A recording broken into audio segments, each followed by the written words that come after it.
किसान भाइयों, आज हम आपके लिए एक नई वीडियो लेकर के आए और आज की इस वीडियो में हम आपको एक नए टॉपिक के बारे में जानकारी देने वाले हैं। किसान साथियों, आज की इस वीडियो में हम बात करेंगे कि धान की फसल में पहली यूरिया कब और किस तरीके से डालें। दोस्तों, जैसा कि आप सभी लोग जानते हैं कि धान की फसल का रोपाई का समय चल रहा है और बहुत ही अधिक मात्रा में किसान भाइयों की धान की रोपाई जो है पूरी हो चुकी है।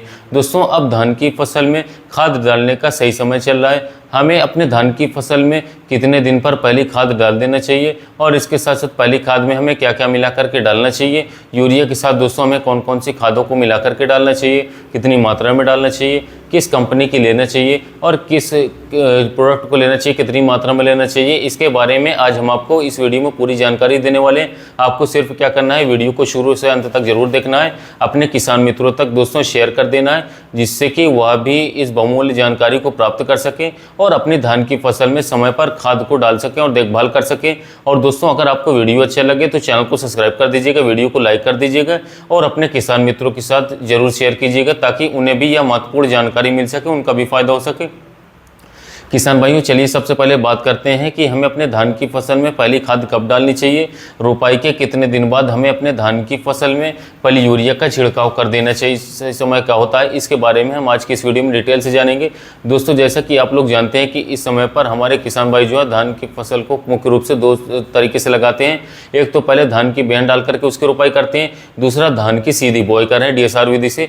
दोनों ही तरीकों में खाद जो हम डाल रहे हैं, अपनी पहली खाद उसको अलग अलग समय पर डाला जाता है। किसान साथियों, जो किसान भाई धान की रोपाई करते हैं वह धान की रोपाई के 8 से 10 दिन के अंदर अंदर अपनी पहली खाद का छिड़काव जो है बिखराव कर देते हैं और जो किसान भाई धान की सीधी बुआई करते हैं वह अपनी पहली खाद धान की फसल में 20 से 25 दिन बाद उसमें डालते हैं। दोस्तों, दोनों में अलग अलग समय पर खादों को डाला जाता है, लेकिन साथियों सेम खाद को डाला जाता है। जो खाद आप धान की फसल में रोपाई में डाल रहे हैं वही आप धान की सीधी बिजाई में भी डालेंगे, लेकिन दोस्तों उनका डालने का जो समय साथियों वो अलग अलग रहता है। किसान भाइयों, हमें अपने धान की फसल में पहली खाद रोपाई के 8 से लेकर के 10 दिन तक के अंदर डाल देना चाहिए। दोस्तों, रोपाई के 8 से 10 दिन के अंदर अंदर यदि आप खाद उसमें डाल देंगे साथियों तो ये आपके धान की फसल के लिए बहुत ही ज़्यादा अच्छा रहेगा। इसके साथ साथ आपकी धान की फसल का जो विकास है वो बहुत ही तेज़ी से होगा, उसमें अधिक मात्रा में टेलरिंग और कल्ले देखने को मिलेंगे, जिससे कि अंततः जो आपका उत्पादन है साथियों वह बढ़ जाएगा, वृद्धि हो जाएगी उसमें। दोस्तों, एक बात को और ध्यान में रखिएगा, जितना ज़्यादा अधिक मात्रा में आपके धान की फसल में कल्लों का फुटा होगा साथियों उतना ही ज़्यादा उसमें बालियाँ निकलेंगी और यदि साथियों अगर अधिक मात्रा में कल्लों का फुटा होगा तो दोस्तों आपका जो उत्पादन है वह भी अंततः बढ़ जाएगा। इसलिए साथियों, अपनी धान की फसल में रोपाई के 8 से लेकर के 10 दिन के अंदर अंदर हमें अपने धान की फसल में पहली खाद का बिखराव या छिड़काव कर देना चाहिए। यह आपकी धान की फसल के लिए बहुत ही ज़्यादा ज़रूरी होता है, इंपॉर्टेंट होता है। दोस्तों, यदि आपकी जो धान की फसल है उसमें आप 8 से 10 दिन के अंदर अंदर खाद बिल्कुल भी नहीं डाल पाएंगे तो साथियों यह आपके धान की फसल के लिए बहुत ही ज़्यादा साथियों नुकसानदायक होगा और इसके साथ साथ आपकी फसल में जो बढ़वार है साथियों वो रुक जाएगी, थम जाएगी, उसकी ग्रोथ तेज़ी से बिल्कुल भी नहीं हो पाएगी। इसलिए किसान साथियों आप इस बात का ध्यान जरूर रखिएगा, अवश्य रखिएगा। चलिए अब बात करते हैं कि आपको अपनी धान की फसल में पहली खाद में किन किन चीज़ों का, किन किन प्रोडक्ट्स का इस्तेमाल करना है। दोस्तों, सबसे पहले तो हम बात कर लेते हैं यूरिया के बारे में, नाइट्रोजन के बारे में। आपको अपनी धान की फसल में जो आप पहली खाद डालने जा रहे हैं उसमें सबसे ज़्यादा तो यूरिया की महत्वता होती है, इंपॉर्टेंस होती है। आपको अपने धान की फसल में पहली खाद में यूरिया को सबसे ज़्यादा अधिक मात्रा में डालना है, इसी पर निर्भर रहना है। चलिए अब बात करते हैं 1 एकड़ खेत के हिसाब से यदि आपको यूरिया डालना है तो आप कितनी मात्रा में डाल सकते हैं कि अच्छे रिजल्ट मिले। किसान भाइयों, यदि आप 1 एकड़ खेत में यूरिया खाद को डालना चाहते हैं तो दोस्तों कम से कम 50 किलोग्राम प्रति एकड़ के हिसाब से डालें। और साथियों, यह जो 50 किलोग्राम यूरिया है इसको 2 भागों में बांट लें अच्छी तरीके से। 25 किलोग्राम खाद पहली खाद जब आप डाल रहे हैं तब डालें और 25 किलोग्राम यूरिया जब आप दूसरी खाद डालेंगे साथियों तब आप डालिएगा। दोस्तों, इस समय पर आपको सिर्फ 25 किलोग्राम यूरिया को ले लेना है और अपने धान की फसल में खेत में रोपाई के 8 से 10 दिन के अंदर अंदर उसको डाल देना है, बिखराव कर देना है। और अब बात करते हैं कि यूरिया के अलावा आप अपने धान की फसल में कौन कौन सी खाद को डाल सकते हैं। किसान भाइयों, यूरिया के अलावा 2 सबसे महत्वपूर्ण तत्व होता है, एक होता है साथियों जिंक और दूसरा होता है सल्फर, जो आपकी धान की फसल में साथियों पहली खाद में बहुत ही ज़्यादा महत्वपूर्ण भूमिका निभाता है, आवश्यक होता है, जो रोपाई के 8 से 10 दिन के अंदर अंदर साथियों धान की फसल के मिल जाना चाहिए। तो दोस्तों, जिंक और सल्फर क्या काम करता है, चलिए हम इसके बारे में विस्तार से जानते हैं। किसान साथियों, जिंक जो होता है ये आपके धान की फसल में जो है को पीला करने से रोकता है, खैरा नहीं लगने देता। इसके साथ साथ जड़ों का विकास काफ़ी तेज बढ़ाता है। यदि आपकी धान की फसल में पीलापन है, जो आपकी धान की फसल की पौध जो है ऊपर की 2 इंच या 4 इंच की पत्तियां पीली दिख रही हैं, तो उसमें जिंक की अवश्य कमी है। तो यदि आप धान की फसल की रोपाई के 8 से 10 दिन के अंदर अंदर उसमें जिंक डाल देंगे तो यह समस्या आपके खेत से जो है दूर हो जाएगी, देखने को बिल्कुल भी नहीं मिलेगी साथियों। जिंक आपकी धान की फसल के लिए बहुत ही ज़्यादा आवश्यक होता है साथियों।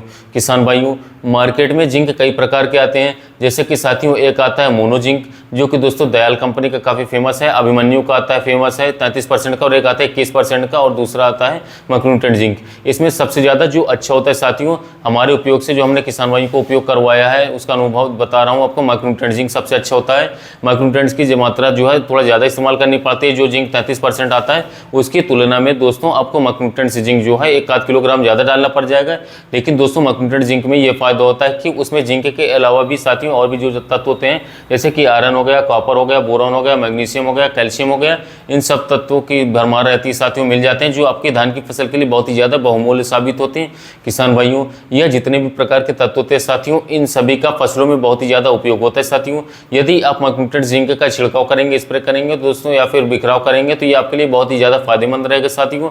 कितनी मात्रा में डालना है, चलिए हम इसके बारे में विस्तार से जान लेते हैं। किसान भाइयों, 1 एकड़ खेत में कम से कम 4 से 5 किलोग्राम मैग्नीट्यूड जिंक, और यदि आप मैग्नीट्यूड जिंक बिल्कुल भी नहीं डाल रहे हैं साथियों, यदि आप 33% वाली जिंक डाल रहे हैं, तो कम से कम साथियों 3 से 4 किलोग्राम प्रति एकड़ जो है 33% वाली जिंक। और अगर आप मैग्नीट्यूड जिंक डाल रहे हैं तो दोस्तों वो कम से कम 5 से लेकर के 6 किलोग्राम। साथियों चलिए अब बात कर लेते हैं सल्फर के बारे में। किसान भाइयों, सल्फर जो है आपको लेना है WDG, जो कि 80% वाला आता है, थायोन्यूट्रिन नाम से सिंजेंटा का आता है, और इसकी मात्रा 1 एकड़ खेत में रहेगी 3 से 4 किलोग्राम प्रति एकड़ के खेत के हिसाब से आपको 3 किलोग्राम तो लेना ही लेना है, जिससे कि आपको अच्छे रिजल्ट देखने को मिले।